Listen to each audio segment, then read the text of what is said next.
Welcome to the Business Spotlight podcast. My name is Kay Cote, and I'm your host for today's episode. Today on the show, I have Kabir Israni, CEO of Raveum, as my guest. We're going to be learning about his journey through business ownership, best practices that he's learned, and challenges that he's faced to give you that inside look to what it's like to build and operate a business. Welcome. It's so great to have you on the show. Thank you, Kay. Thank you so much for having me. Of course. Well, before we dive into all things business, I'd love to share with our audience a bit about you. So take us back as far as you want and share a bit about yourself. Yeah, awesome. Well, I was born and brought up in Mumbai, India. I was there for about 18 years. I come from a family of business owners. My parents were founders. They founded a company called Telebrands India together, which was India's first tele shopping channel. They scaled that across about seven different countries. They were in Nepal, Bangladesh, the UK, United Arab Emirates, and then eventually I was fortunate enough that they sent me to the US to study. I went to the University of Massachusetts in Amherst, which is a great school for doing anything but study, but it was a lot of fun. And I focused on computer science over there. I was fortunate enough that during the pandemic, I was able to intern at ServiceNow in the Bay Area. I did that for 3 summers. So freshman year summer, so sophomore year summer, junior year summer, so on and so forth. And that's where I started Raveum. So I've only been graduated for about a year and a half now. And I moved here to downtown Austin where you are. I love this place. It's great. And yeah, I've been building it out from here so far. Oh, wonderful. Well, that is so cool to hear, your story of, where you began and then all the different places you've been. And now you're here in the beautiful sunny Texas, which is, I mean, today it's a little cloudy, but it's It's great. It's not freezing cold every day. You should come live in Boston. It's like 10 degrees. It's like impossible. I'm from North Dakota, so I Okay, I don't know how that's gonna go then. I don't know. It it's gets really so cold, yeah. Well, you're from I'm from India. I hadn't seen snow my entire life before came there. It's a lot. It's a lot of day. The day I landed into the US to go to college, there was a snowstorm, and it was in the middle of COVID. So we rented a car, and we drove in the middle of the snowstorm. It was a lot of fun. It was great. It was great. wild.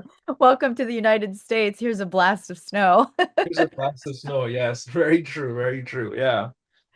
Oh, well, thank you for sharing a bit about yourself. I'm excited for this conversation and, and your business. And so, tell me a bit about the business and kind of like how did it get started? Were you involved from the start of it?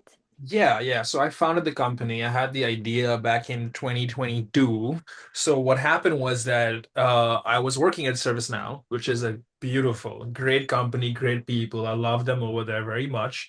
And as an intern, I was making quite good money. I was making a lot of money, more money than I ever thought I'd make in the US. Where I'm from in India, if you make $1,000 a month, you consider like, wow, I really done something. And over here, you're making like $50 an hour. You're like, I didn't know what to do with all that capital, right?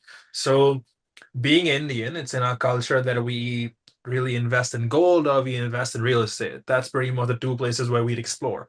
And I knew about these triple net pre-lease deals that are in the US that offer you like a 8% cap rate or a 7% cap rate. Now, for those of you who don't know what cap rates are basically what is your net rental income on a property after taxes, after expenses.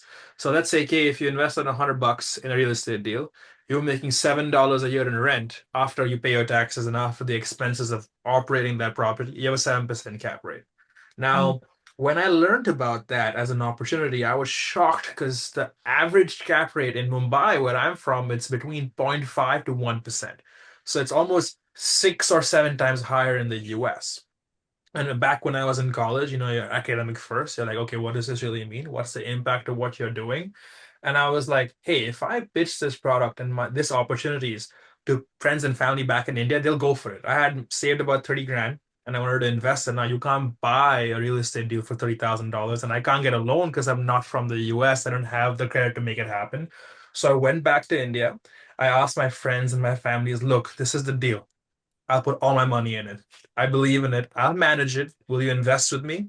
And I got a resounding yes. And I was like, okay, this may be an opportunity over here.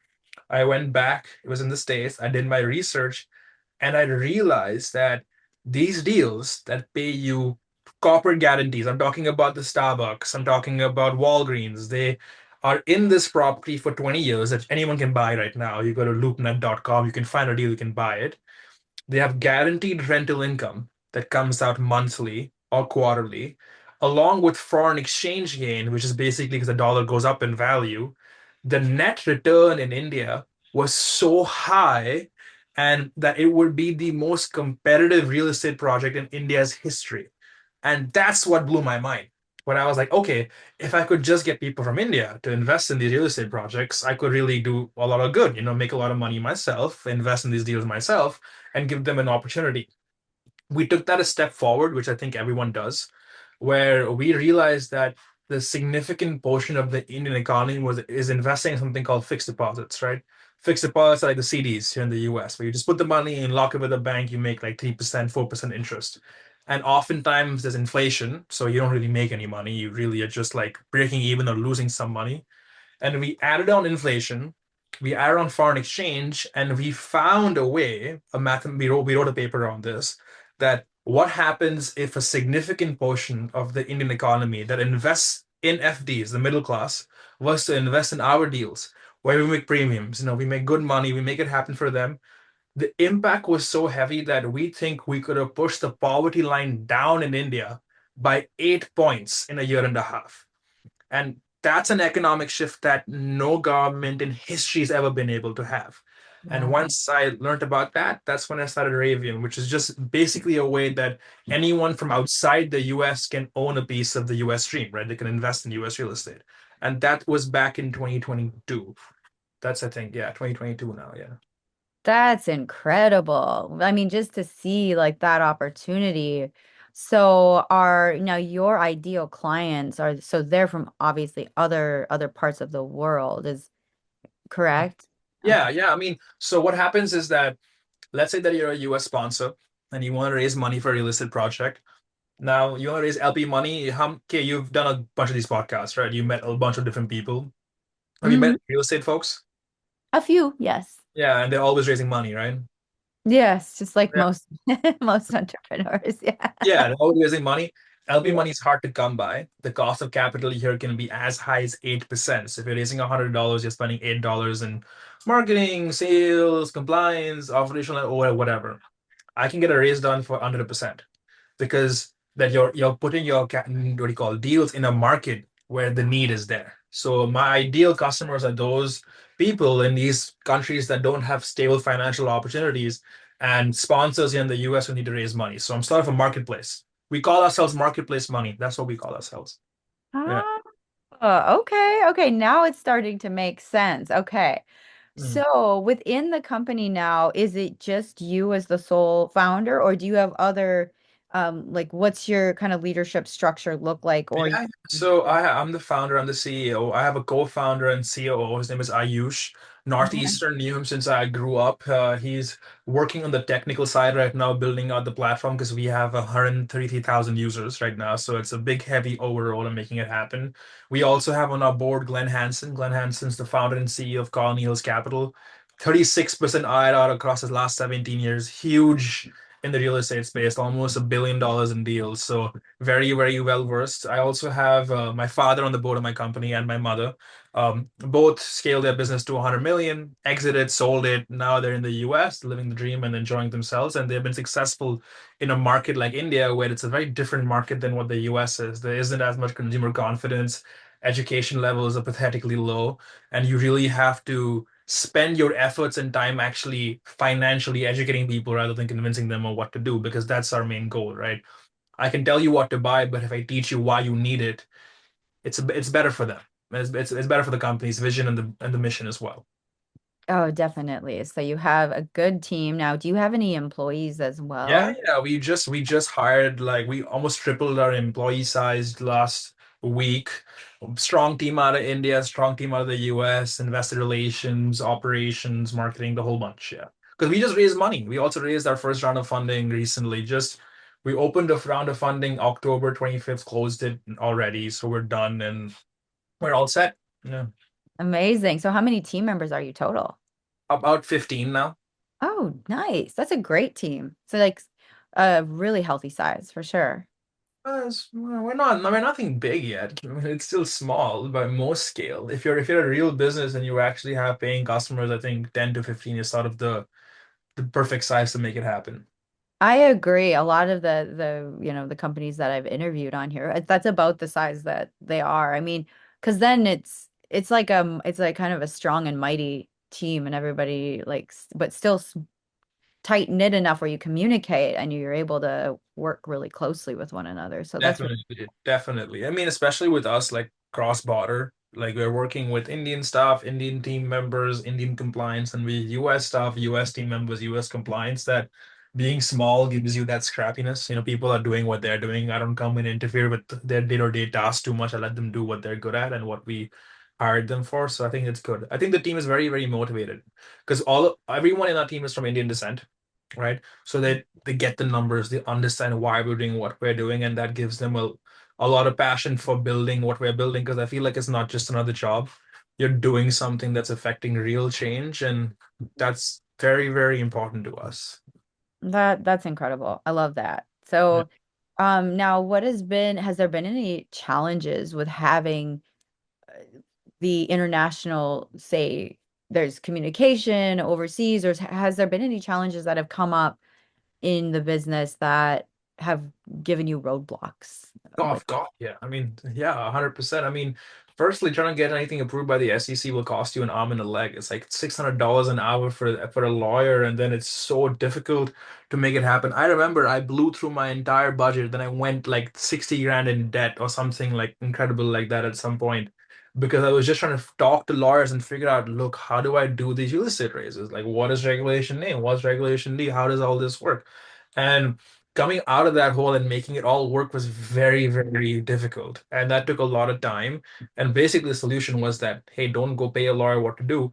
Instead, tell them what you want. They'll give you a scope of work. Go to the next law firm. Show them your scope of work. Tell them what else you need to do. Get a quote from them and keep doing that until no more law firms will talk to you because they had become wise to your act. And we were very, very blessed that a lawyer whose name is Mark Stutzman, hopefully you see this, shout out to you, really stood by us, like really mentored me into understanding how regulations work, what to do, and did a lot of the work for us early on, sometimes not getting paid as well. So he really took that step forward to actually make sure we got here. But the biggest challenge was when we had a real estate deal, we launched in the market and people started investing, and the banks in India declined the transaction. So imagine you're like launched, you have people investing in your deals, and then Yeah. the banks are saying, no, no, no, this is not going to work. And then I had to fly down to India. I was there for 6 months. I don't have a house or anything. So I was staying with Ayush at his parents on like a parents' house on the sofa or in the office space that my dad had rented out. And it was awful because for 6 months, you would just be going to different banks, telling them what you're doing, getting the approvals in place. But all that led to the point where Kotak Mahindra Bank, which is one of the biggest banks in India, they're like the JP Morgan Chase of India. They approved our product and they became our private banking arm, and they basically said that whenever someone signs up on our platform, within 3 business days, wherever they're in India, and India is a big place, someone will go to their house and do the paperwork for them. So we got that representation, and that really gave us that early boost and credibility to make things happen. But that I think was the most difficult part, those 6 months. Oh my gosh, I couldn't even imagine like that pressure. Yeah, I just moved to Austin. I had moved to Austin a year and a half ago. I moved here, I launched the bank's decline, and then I was back to India. I had to go back. Yeah, it's Unplanned trip home. unplanned trip home, but there's no one home. My entire family's in the US. It was great. It's awesome. Gosh. Oh, well, okay. So, I'd love to kind of like look at what do you have in store? What's your trajectory for the company here in the next, say, 3 to 5 years? Well, I don't know about the next 3 to 5 years, but I can tell you in the next 1 year, we're looking to raise close to 80 to $100 million in deals and equity capital raises. And we're well on track to do that. We have strong sponsor partnership arms like Colonials Capital and other firms that are joining us. And um, the real thing here is that there is no lack of real estate firms who need capital, but there is an abundance of really, really bad deals. Like there are some deals that you should not invest in, and that's been a big challenge for us is finding the sponsors that A are credible, be ethical. They're doing something that makes sense, and they're not going to go and throw a financial model out with an exit cap of like 15%, which is not realistic for any. I mean, that was a very, very, I didn't mean to sound what do you call it, privileged and give you like a real estate term that doesn't make sense. The point is, it just doesn't make sense. What you're saying, you can never achieve. And so that's been the primary challenge because when it comes to raising money, if you're in a market that needs what you're offering, it's relatively straightforward. Hmm. Hmm. That makes a lot of sense too. Now, has there been what are some of the like additional challenges like you see maybe as you grow? Are there things that you're really focused on that you're working through currently? I mean, it's just making sure everything is compliant and above head, right? Yeah. There's a practice that we follow at the company, which is form, not substance, which is like you're working with the SEC, you're working with these regulations, and something may seem like you could get away with it and you could do something in a particular manner, structure something to make it easier for yourself. But if it goes against the ethos and what the SEC is trying to prevent, you shouldn't do that, even if you think you're right, right? So we are very, very adamant that hey, not only are we going to abide by these regulations, but we're going to ensure that what is it the SEC is trying to prevent, we stay in line with that, so that when we grow and we're bringing in capital infusion in the U.S. economy, which is very important for the U.S., right? They need money here, they want investment here, and they want to grow the economy, and we're here, and I live here now, so I want to grow this economy as well. And this is like a symbiotic way of offering financial opportunities to international economies that need it while growing our local economy and bringing money here that doesn't exist. So it's sort of the perfect mixture of both those things. It's important to have the compliance fee first. Be regulated, do it the right way, get the audits, don't cut any corners, and use as much tech as you can to make sure that there isn't any leakage in the system while keeping it sustainable. I think that's going to be the most important piece. I mean, I come from a software engineering background. ServiceNow is one of the biggest software engineering companies in the world, and they run pretty much everyone else's platforms. I don't know if before you were working where you're working, if you'd ever used a ServiceNow platform before, but it's been very, very helpful of keeping that lens first always. Definitely. That makes sense. Like when you put the right people in place, it can run so much more smoothly. Yeah, and don't mislead people. That's very important, right? Don't promise them an outcome that cannot exist. Mm, that's Uh, a big one. That's a big one. I think that's like a golden nugget for this conversation because yeah, it's like they always say, what is it? Under promise, over deliver. Yeah, under promise, over deliver is great. Definitely. I mean, I agree. I mean, when I say don't mislead people, I think it comes to both ends. Like I tell sponsors, look, we're not a silver bullet. Like capital raising isn't like guaranteed outcomes. And I tell investors, look, there is risk to every investment you're making as well. Hmm. You could get zeroed out. So don't put all your money with us. I could tell them don't invest too much. Start slow, start slowly, and if it and only invest what you're willing to lose, right? Because Hmm. that's a smart way to do it. But the reality of the situation is, if you take a look at the financial instruments available in India, the regulations they follow, and the compliance they have to follow, and how much you could get away with over there. And if you're from India and you're hearing this, you understand what I'm talking about. There is a lot more strict protocols here in the US, and the US is far more stable. That I feel like if there was an equal risk product between India and the US would always be a superior place to invest, at least for the initials. I'm talking about those people who can't buy whole properties, like the middle class, the lower class, who just investing in FDs their entire lives. That's sort of the target audience. So don't mislead them. Do right by them. I think that's the most important thing. That is a key to success. Yeah. So, which actually brings me perfectly into our rapid fire Q&A, where I'm going to be asking you four questions and just answer very top of mind. Sure, sure, yeah. This is great. I mean, I didn't even know that we're going to do a podcast today, and I'm doing rapid fire Q&As. This is awesome. All right, let's do it. You're made for it. Paid for anything. You should. The email chain that I was sent had none of this information laid out on it, so I was like, business spotlight. Okay, so something might be happening. Yes. Oh, yeah. So we do a fun rapid fire. The questions are going to be very, just very business oriented. So you'll be just fine. So Mhm. question number one is, what is the key to success for you? Don't get off the gas pedal. Keep going, and as long as you enjoy what you're doing, you won't burn out. Just keep going at it. Very true. Number two is, what is a piece of advice you have for other business owners? Well, I'm very young, Kay. I'm 23 years old. I don't think I'm in a position to really be giving advice to other business owners. I think that would be a little disingenuous now, wouldn't it? I I don't. don't, I mean, it's up to you. If I had to give you one piece of advice, I'd be that don't be sold on the way you think a business should be done. And if you have to pivot, you should pivot, Mm. especially because you have to provide something the market wants, not what you think it needs always.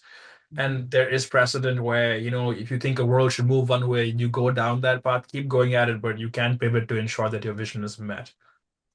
That's some great advice. So thank you. I love that. Number three is it could be a book, a piece of content, a podcast, just anything that has resonated with you recently. Recently, what have I been? I'll be honest with you that I don't really get a lot of time to listen to podcasts or read books because it's kind of full time with us at Raveum. Like we start working in India at like 6 a.m. Central Time and we work here until 7 p.m. Central Time. So there isn't much. But I remember during the come up where it was just me alone and I was working, I listened to a lot of Lex Friedman because it was very, very intellectual and you had a good idea of what's actually happening. Or Nikhil Kamath, if you like that. That he's a podcaster, covers businesses, stuff like that. It's an interesting watch. Definitely. Thank you. And number four, and feel free to elaborate on this one. If you could wave a magic wand and Mhm. rapidly improve one aspect of your business, what would it be? Um, yeah, how money has to move cross-border. I think there is a lot of regulations that you have to follow and a lot of pieces you have to follow when it comes to doing international transactions and foreign exchange transactions at least. That if you're someone who's a retail investor, 95, making like minimum wage wherever you are, that it just is so difficult for you to do it that it's easier not to do it, and then you go down the path of not making that happen. And I feel like some places the regulations make no sense. Like I don't know why you regulate the market so heavily, but that will be some place where I'm like, look, people should have freedom to move their money where they want to move it. As long as they're doing it for the right purposes, you shouldn't have a say on why they should do it and why they can't do it. Okay, Yeah. imagine you're in Nepal right now, right? You can't invest internationally, you can't move your money abroad. You just can't. It's your money, you earned it, you can't do it still. Wow. Yeah. Yeah, that's got to be a huge challenge, especially because like mo that's all of your business. Yeah, Goes. it's all of my business. Yeah. Not like it's one aspect of it, it's like No, all no, of it's it. all of it. I move money between borders and I make sure it's done compliantly. And most economies don't like having money leave their borders because they want to invest it. The US is happy because I'm moving money over here, so they're very supportive of what I do, and they should be, and I'm very grateful for that. But economies will restrict it. But I feel like, hey, it's someone's earned capital. They should be able to decide what they want to do with it, and you shouldn't restrict that movement so much, especially if you it's their money. They're not doing anything wrong by it. Like, okay, imagine if you wanted to buy a property in India, you couldn't, and the government just says no, you can't do that. Like, Mm, who are they to say that, right?